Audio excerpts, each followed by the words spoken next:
The left is always inclined to look on the grim side of things. Always inclined to look on the grim side of things. The cup is always half empty. Until you point out, look, it's half full. It doesn't look so bad.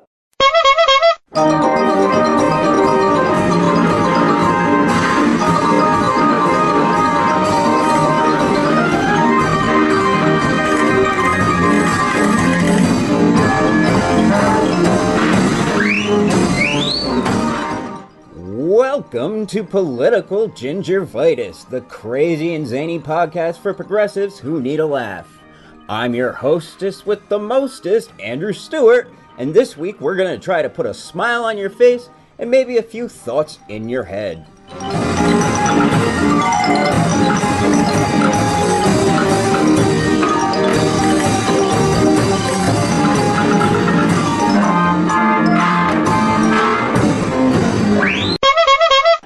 Gentlemen, he means us. Yes, sir. These are the men I was telling you about. Boys, I want you to meet Mr. Amscray, Mr. One, Hailstone, Gallstone, Pebble. How do you do? Show them a lamp. We've come here to offer you the greatest opportunity of your life. You mean you'll let us paper the living room? No. You're through with papering. My partners and I are going to make you dictator of Moronica. Dictator? What does a dictator do? A dictator? Why, he makes love to beautiful women, drinks champagne, enjoys life, and never works. He makes speeches to the people, promising them plenty, gives them nothing, then takes everything. That's a dictator. A parasite. That's for me. Quiet. I must think. Quiet while I think. Well, what about it? I like the job, all right, but I can't leave my two pals. You know, our motto has always been one for all and all for me. Medlock. Medlock! Medlock! Welcome to another episode of Political Gingervitis. I'm your host, Andrew Stewart. Today we're going to start off with an interview with DeBar. He's the host of CPR Radio out of New York, and he has a lot of interesting reflections to share that are certainly hilarious related to this disaster of an election we've just ended. Well, one casualty has been my Facebook account. It was a week ago, Thursday now, maybe 11 days ago or so, the first day of their new fake news policy that was being implemented. I was informed by Facebook, my account suddenly, I was connected to Facebook. Suddenly I wasn't. I had to log in again, and it said, there was recent suspicious activity on my account, which has left me temporarily suspended, and that I had to click here. And when I clicked there, it wanted a picture of my official government ID and or a bank statement and or other things that would link that Facebook account to a legal human being. And I haven't done that yet. I've been trying to find ways to show them who I am. They haven't specified any suspicious activity. I can't even ask anyone because there's no one you can contact. All I can do is send them the stuff that they want. Mm-hmm. And so I think a lot of that is going on right now. The offensive against fake news, quote unquote, that from Facebook's perspective is going to mean things that get posted are going to be mediated through a group of people from the American mainstream press, and then characterized in one way or another, not just like the movies do with mature audiences or obscenity or whatever, but as real or fake news. And, it's a pretty ironic role for those people to play who have been providing fake news for so long that they must know it when they see it. And particularly ironic considering the way they censored out during the campaign, at least, the posting of the WikiLeaks Podesta cache as it was being drawn out. Yep, for sure. But all they did, in terms of, they didn't report anything. What they did was attempt to reposition that which was being reported elsewhere to try to deal with it. Correct. Yeah, it was an overt propaganda campaign passing as news that from MSNBC, CNN, Fox, CBS, ABC, the whole lot of New York Times, Washington Post, etc. It's Right. pretty frightening to see it, actually, because you can tell looking at this narrative, especially knowing that it's not baselined to any facts, but even not knowing that, it was almost uniform in the way it was presented. So, Don, we have just witnessed the collapse of the Clinton machine, and it went out in a blaze of screaming and shouting. What do you think about how it crashed? Yeah, I mean, they talk about something going out not with a bang but a whimper, but this is more like a simpering whine. It's and a scary one and a dangerous one too. We saw this happening during the course of the campaign.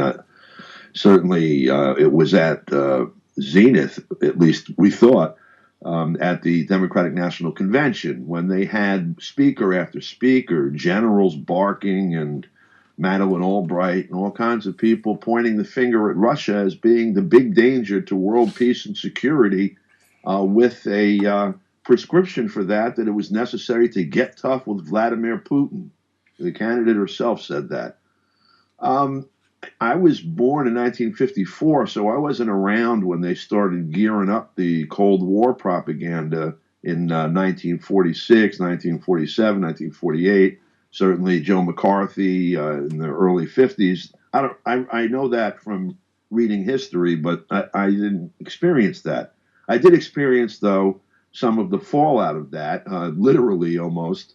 Including fallout shelter drills in school when we were kids, anticipating nuclear war. And I remember particularly October of 1962, where almost every day for a week we, had to go into the halls and, bury our faces in the crack, the corner between the wall and the floor in case a nuclear weapon exploded in New York City or something. We'd be protected, supposedly.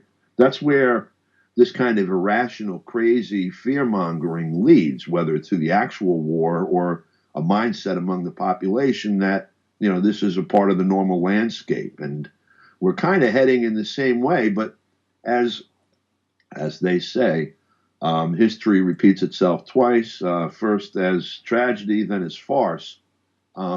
It's almost farcical the way that they're trying to do it this time, as opposed to what we've seen happen before. And the thing that really struck me as rather comical in a pathetic sort of way was watching the Clintons really just falling all over themselves over the last several weeks, pathetically trying to instigate what was, it seemed, a soft power coup effort in America after all these years of pulling it off in different countries. Well, yeah, it was like watching the war come home, only it's a different kind of war. The playbook for a color revolution sure looked like it was being run here. You have the foreign enemy, Russia, the insult that they committed to the very foundation, against the very foundations of our democracy, quote unquote. Tampering in an election, oh my. The United States has been tampering in elections, including just negating them with an occupation force, almost since its inception. The U.S. Navy was founded in the 1790s, for example, for its first foreign intervention, which was in Libya.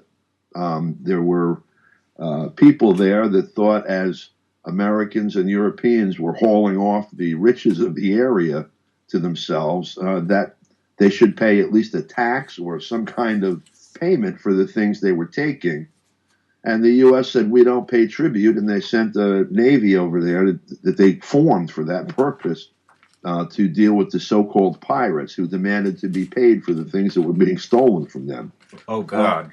So since the 1790s, there's been intervention in the internal affairs of other countries. We're all familiar with, or many of us are familiar with, for example, the coup in Iran that brought the Shah to power against Mossadegh, elected prime minister or president. Also against Arbenz in Guatemala. You can run all the way through to the soft coups in Peru and Brazil that have taken place over the past few years under this administration, as well as the not-so-soft coup in Honduras, the attempt at regime change in Syria that's been ongoing for almost 6 years now, the actual accomplished regime change in Libya that was accomplished in October, more or less, of 2011, across the African continent, across Asia, particularly Southeast and Southwest Asia, various governments that have been installed, direct colonial governments like the one that's being shaken off apparently now in the Philippines, Puerto Rico, Cuba, all over the place. And so what is alleged, if you distill this claim of Russian interference in the very foundations of American democracy, what's alleged when you get to an actual fact pattern is that somehow, in some inchoate way, the Russians helped to shape public opinion with leaks of information and such that caused one candidate to win over the other. That's the essence of the claim from the Clinton campaign.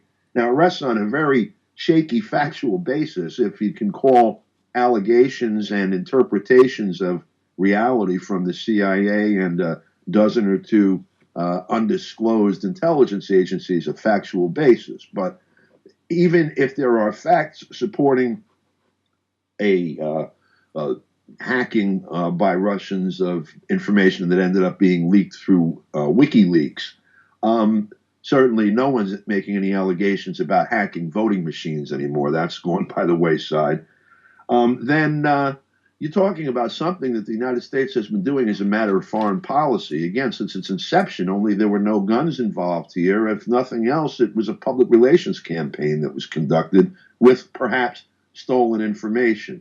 But the factual basis for making the claim that Russia had a hand in any of the hacks that resulted in the WikiLeaks documents or the Podesta documents, there's really no basis for it. One of the things that occurred to me as you're bringing this matter up, our history of foreign interventions and goofing around, one of the original events that has continued to define foreign policy in America and was certainly a Red Scare was the Haitian Revolution. Oh, for sure. The Haitian Revolution is rendered very brilliantly in Gore Vidal's book, Burr.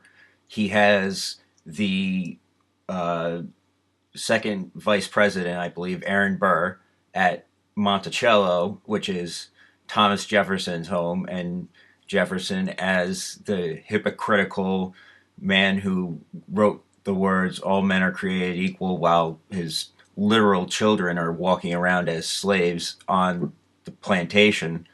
And they're talking through a discussion of how the Haitian Revolution is impacting the political elite and stimulating their fears in America.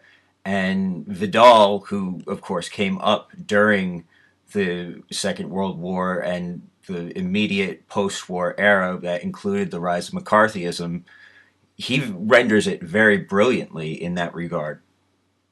Yeah, I mean, if you look at Haiti, first of all, the role that the U.S. has played there, Haiti has never been forgiven for having its revolution, its slave revolt that became the first successful revolution of an enslaved people against their slavers.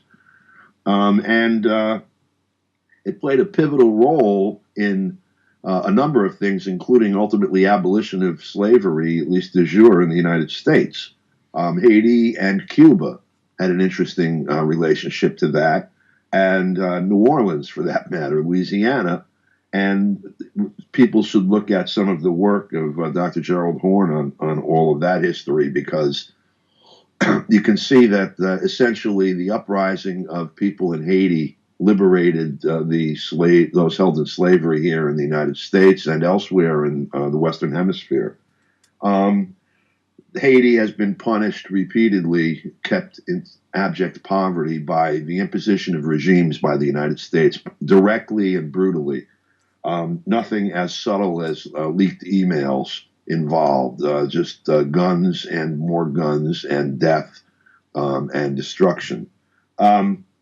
This is not an uncommon pattern of behavior for the United States under the Monroe Doctrine, for example, in the Western Hemisphere. There have been countless numbers of governments directly installed at gunpoint by the United States in places like the Dominican Republic and in Panama, then with direct U.S. aid to their own cadres among the elite in places like Argentina and in Brazil.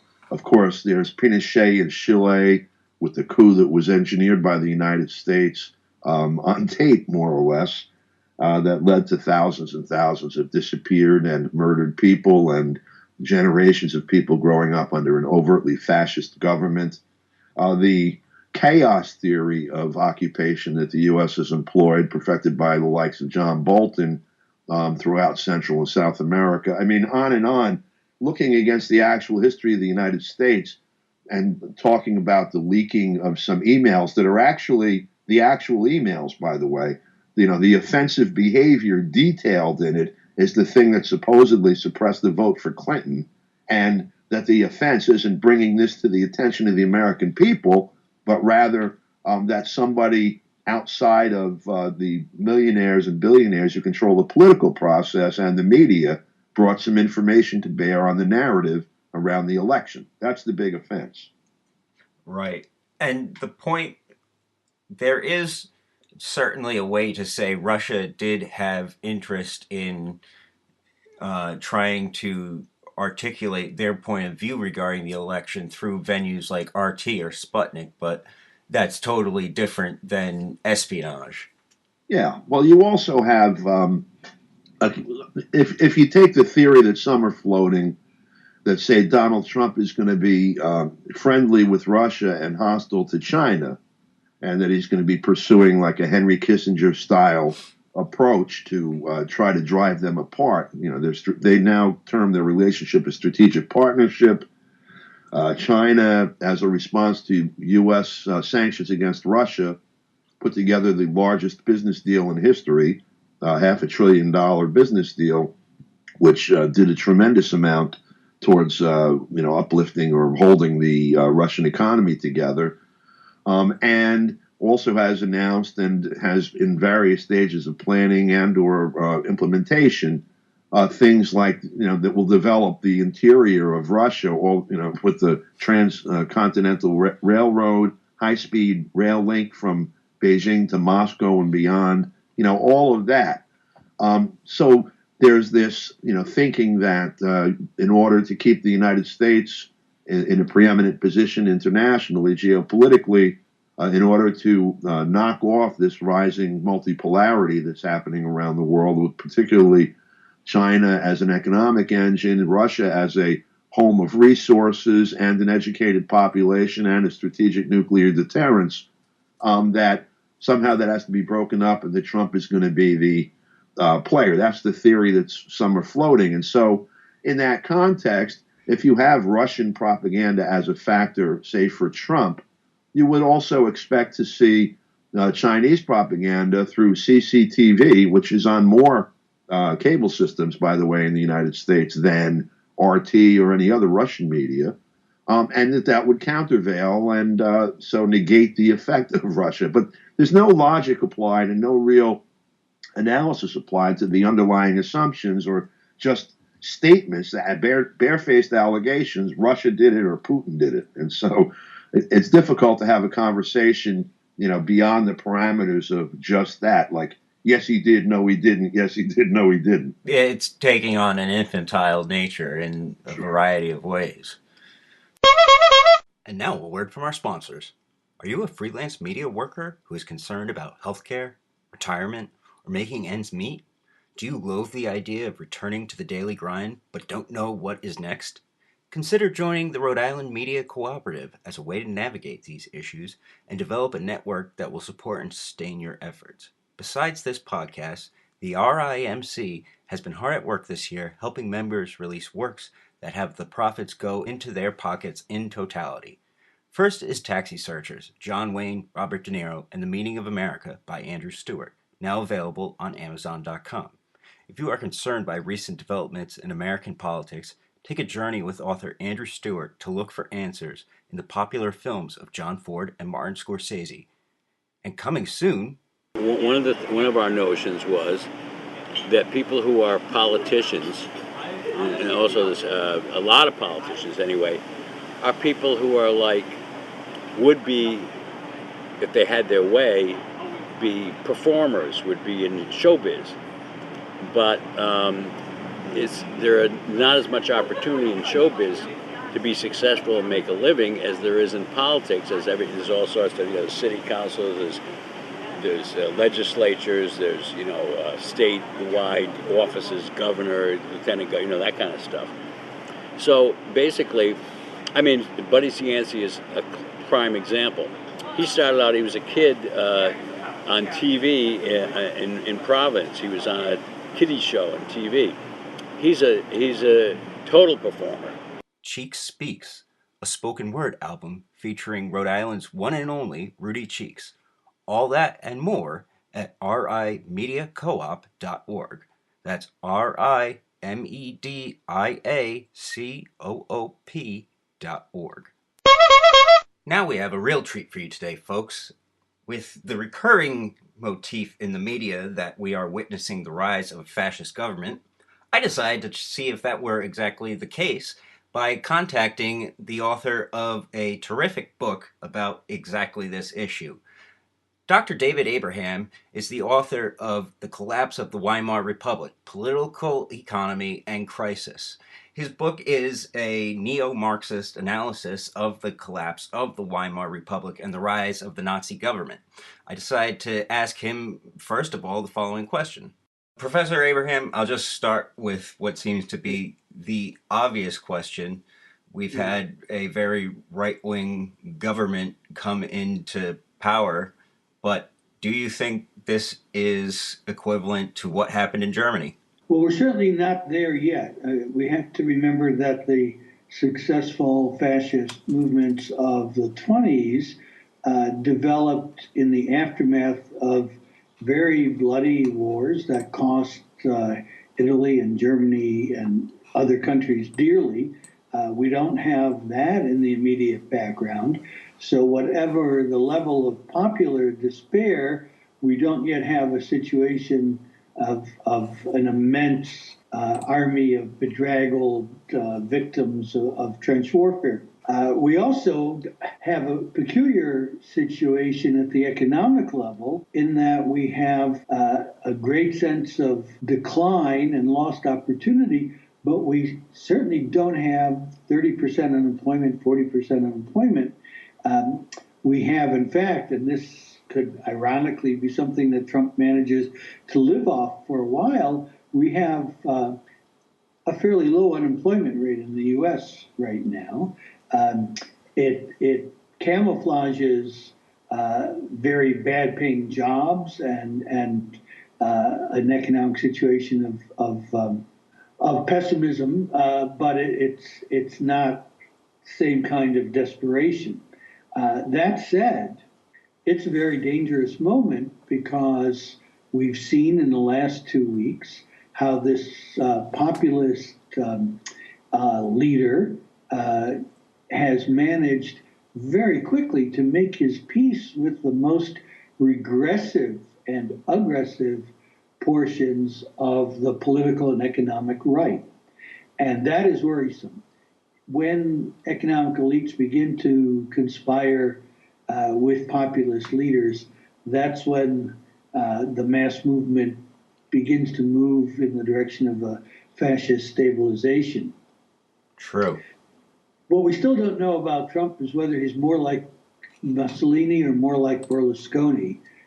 He's clearly been very consistent in picking people from the right and from the margins of the economic elite to serve for him. But his own agenda, his own talk about his own agenda, so far has been too incoherent to envision the worst. we may have reason within a few weeks to say he's moving that way. But so far, what we have is a populist movement that's produced a very right-wing government. Right. And one of the things that has jumped out at me is, correct me if I'm wrong, but Hitler, when he takes power, one of the big things he does is institutes a public works policy that really grows the economy. And by contrast, we have talk now of privatizing the highway system. Right. So on the one hand, we have one of the things that Trump trumpeted, and which some folks were hoping would be a sign of his settling into the establishment routine, was the infrastructure talk. And certainly America, much more than Europe, is in need of a serious infrastructural updating. And when you look back at things like Governor Chris Christie nixing the massive railroad tunnel project to New York, or the unwillingness of Congress to move anything that Obama suggested on infrastructure, then it looked like Trump had a nationalist agenda. Right? Make America Great Again includes making its highways drivable, its trains first world quality. I mean, what he said about airports is almost exactly what Joe Biden said about airports. So that seemed to offer some hope. But now we have two things. We have both that this could be turned into a boondoggle for the next generation of toll road builders, basically, which would fit with the conservative vision of infrastructure provision. We do know that Hitler built the Autobahns, and Mussolini did a lot of modernization in Italy, both north and south. So making the country strong is infrastructure related, and infrastructure can be done in a number of ways. And so far, it's not looking like a progressive route. Certainly, it's not at all attached in his discourse to a new generation of environmental protection or energy efficiency or anything like that. It's put down the slabs of concrete and the rails and have private investment raise the capital to do it. Right. One of the other factors here is there doesn't appear, at least, to be the sort of militant warfare in the streets between, say, the Communist Party versus different forces. Yeah, I mean, there isn't. Now, I don't know, some of this is conducted on the internet. And so instead of fighting in the streets, you get this kind of spleen-driven internet chatter. I have to confess, I don't do that. I don't watch it either. I have some younger colleagues who tell me what's going on. But we don't have organized mass left. So you can see Trump attack the very moderate head of the Steelworkers Union, and there's no pushback, there's no fight back. I mean, the guy's kind of left out there hanging in his own. So we don't have that. Whether we have fascist street fighting, there have been these meetings of alt-right types who certainly contain among them the kinds of people that Mussolini recruited for his squadrons and which showed up in the German SA and the Nazi SA. So I wouldn't rule that out, but there's no, I mean, on the one hand, it's worrisome because there is no organized militant left, again, at the popular level. On the other hand, we don't have the kind of popular desperation that leads people to spend their time in the streets fighting. People are working. True. And one of the other aspects I wanted to touch on is the point raised by Slavoj Žižek. He's called Trump basically an old-fashioned liberal at some point, and others called Trump an apartheid liberal. And the xenophobia and the racism has a parallel with the fascists, but it also has a parallel with the Southern Dixiecrats. Yeah, I mean, if one looks in American history, the parallel is, or the most recent parallel is George Wallace, right? And there is, it's not possible to reproduce in 2016 the kinds of overt racist language of 1966, but the message that they're coming to take your stuff, that black people are coming to take your stuff, is nevertheless projected. So I don't, the fact that Trump can't speak the vocabulary of the 1960s, early 1960s, doesn't make him a liberal.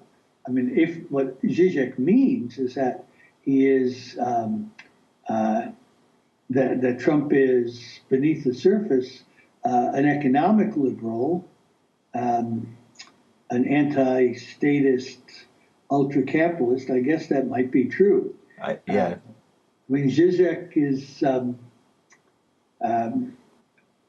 it would be nice if we could cross our fingers and hope that Zizek was right, that Trump isn't going to be so bad, and that pushing aside the Clinton-esque neoliberal Democratic Party is itself a major thing we need to do. And so if Trump helps accomplish that, it will have been a public service of sorts. I mean, Zizek has argued to that effect. Let's hope he turns out to be right, though I'm not too confident of it. Right. So what was your opinion on state and classes in theory and in the case of the Weimar Republic? Well, okay, so the Weimar Republic was a system developed after a failed serious communist revolution in a situation where social democrats, at least for a while, were able to forge some alliances both with Catholic workers and middle class folks in the Catholic Party, which was an important party at the time, and with some elements of German economy who were export oriented. Germany is to this day, a much more export oriented economy than the US or other advanced countries.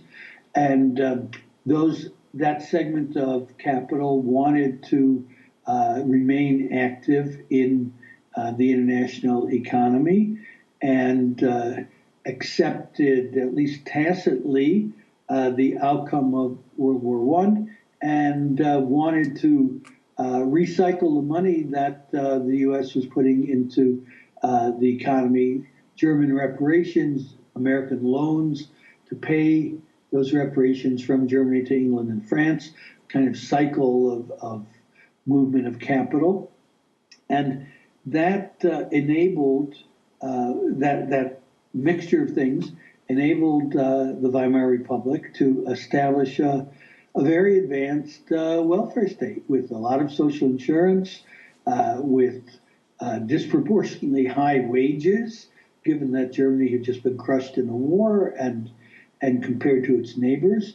And that welfare state regime lasted from the mid-20s into the early 30s, at which time the combination of international economic crisis and the outcome of a struggle between the export-oriented segments of German business and those older coal, steel industries, which were closer to military, also closer to military production, but which wanted to develop the domestic market. A bit of an analogy there with Trump as well, to develop the domestic market and pull out of the world economy to a certain extent anyway. they gained the upper hand vis-a-vis the other segment of industry, and they were unable, however, in the democratic framework of the Weimar Republic, to win elections. There weren't enough people voting for conservative economic policy. There weren't enough people voting to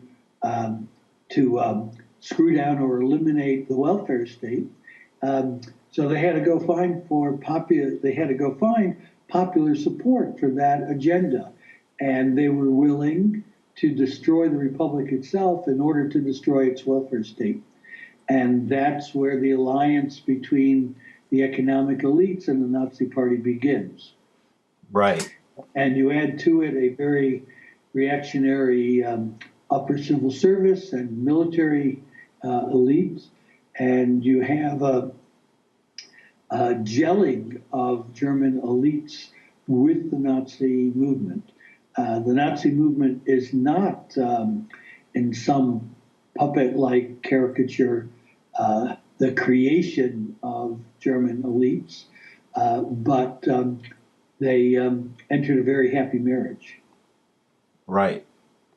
And so from there, what were the conflicts within the agricultural sector? Okay, so the geographic area, the country of Germany consists of several different kinds of geographies and agricultural zones. So, to simplify things a bit, the east and the north do not have good soil. The peasants were poor. The estate owners who grew mostly rye because the soil wasn't good for much besides grain, oppressed the peasants that were there, but also integrated them into a political system dominated by these estate owners. And their markets were domestic. They could not compete with Canadian or American grain production or even French grain production. And so they were looking to create an autarkic economy, a kind of high tariff protection economy where their stuff would be marketable. The south and the west of Germany, again, it's a bit simplified, but the south and the west of Germany, also the far northwest, were more like what we might think of as Americans as family farmers who produced higher quality, by higher quality, I mean more capital intensive products, meat, dairy, things like that. They were more family farm and less plantation-ish. And they were more interested in seeing urban consumption rates increase, because everyone's going to eat bread to a certain degree, at least even if they're poor. But the more expensive stuff, meat, cheeses, things like that, require some consumption power. So they were more inclined to cooperate with working class parties, increase wages in the cities so that workers could buy more of the better, more expensive foodstuffs. So there's a tension between those two different segments of agriculture, and part of the consolidation that enabled this marriage of elites and Nazis was this tension within agriculture, which saw the German elite, the agrarian elites, the nobility, also linked closely to the military, swing over to the far right at the same time that a lot of the peasantry turned toward the Nazis. They wouldn't go together with the elites, but they lost all faith in the system.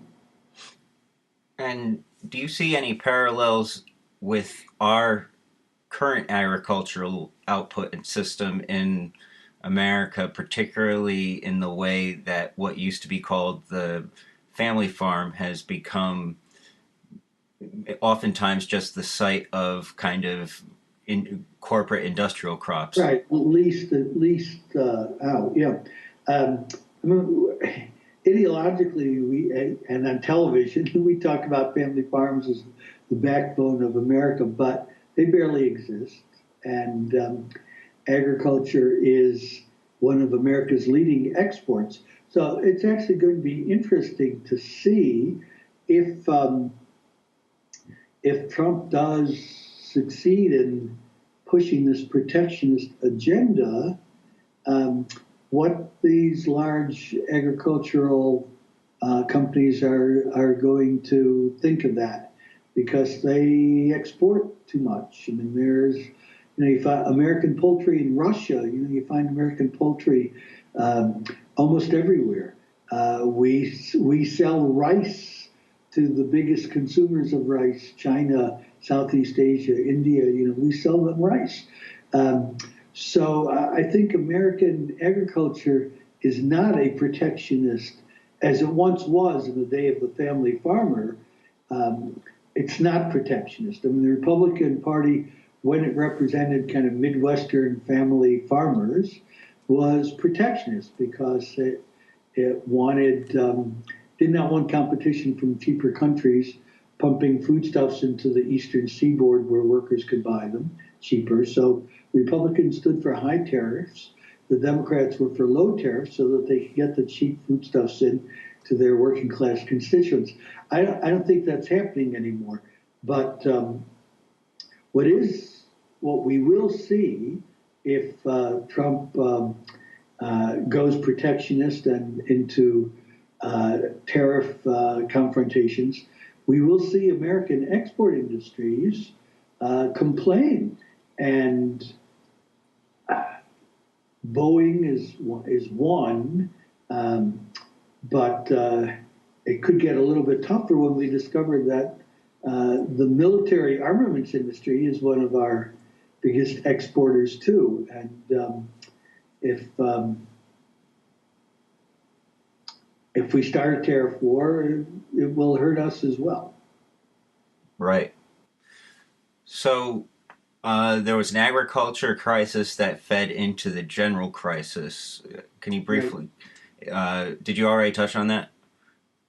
Well, I mean, in the 20s and early 30s, I would add that, in the United States, we think of the Depression starting in 1929, but that's not quite right. I mean, it is when it started in the U.S. with the stock market, but in Europe generally, and in Germany in particular, the agricultural crisis started with the collapse of international prices after 1929. But the industrial crisis in Europe and Germany really didn't start until 31, 32. So they build on each other. It's not something that comes down all at once. What that also means is that the period of Nazi Party growth is over a longer period. It's not a one election cycle development. That is a good point, because obviously the parallel is with the Tea Party, which emerges quickly after the Obama election, evolving into what's now being called the alt-right. Right, so the connection between the Tea Party and the alt-right is one worth investigating more closely. How great the overlap is, I'm not in a position to say. But in the case of the Nazis, they had a very good year in 1924 at the polls, and then seemed headed for extinction. Made a comeback in 1930, and then, of course, exploded in 1932. So there were, from there, conflicts within the industrial sector that stemmed after this agricultural sector crisis, correct? Right. So in industry, there were various divisions. I mentioned a couple of them already: exporters versus domestic market constellations, and then also those who produced high capital-intensive products chemical industry, optical industry, things like that, where wages played a lower smaller part in costs overall compared to mining and steel, which are more dependent on the direct immediate exploitation of labor through low wages. So there was a tension between the one group, export-oriented, more capital-intensive, who were willing to work some with Social Democrats, and those to the right were primarily in the internal market and less capital-intensive industries. And the leadership, one can trace this through the change in leadership of the organizations that represented the industries. And so what begins to develop, when does the whole communist kind of third period begin to emerge in these contexts? Is it after or before or during? Well, communist policies in the Weimar years are quite complicated. I mean, on the one hand, they did not abandon their revolutionary aspirations. On the other hand, they were in competition with the Social Democrats to deliver the goods to working class constituency that they were both seeking to cultivate. So the communists had a series of internal divisions over issues like how patriotic and nationalistic to be. After all, Germany, even working class Germans, union members, communists, believed that Germany had been really abused in the Versailles Treaty, that the loss of lands to Poland and to France and the like were very unfair, and that a nationalist response was right. So, on the one hand, they had an internationalist moment. Another time, they decided to try to be nationalist, to defend the honor of the German people against French and British imperialism and American imperialism later on as well. At some point, Social Democrats were conceived of as possible allies, at other times as enemies, and that after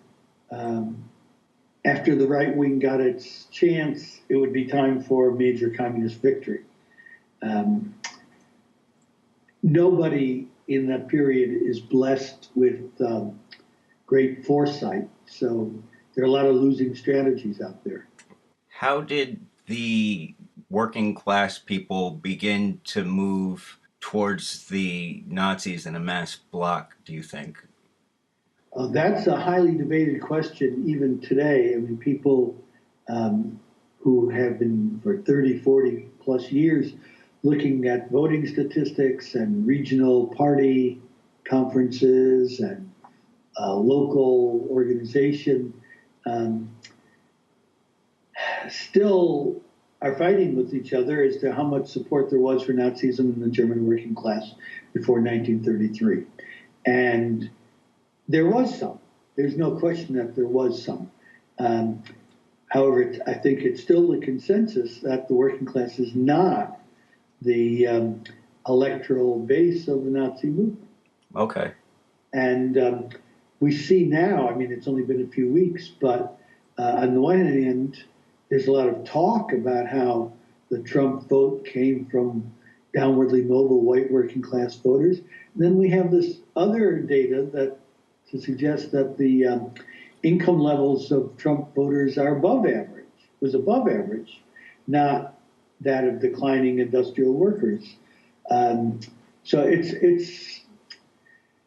it's hard for us now in the U.S. to be sure of the class basis of the Trump vote.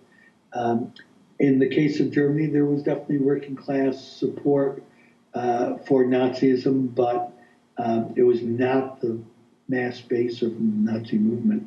Tune in next week for the rest of our interview with Dr. Abraham. that's all we got for the time for today, folks. Thanks for listening, and tune in next time for another episode of Political Gingervitis. I'm your host, Andrew Stewart, and I want to remind you again, America's greatest social democratic period corresponded with the lives of those wonderful commies, Larry, Curly, and Moe. Yeah.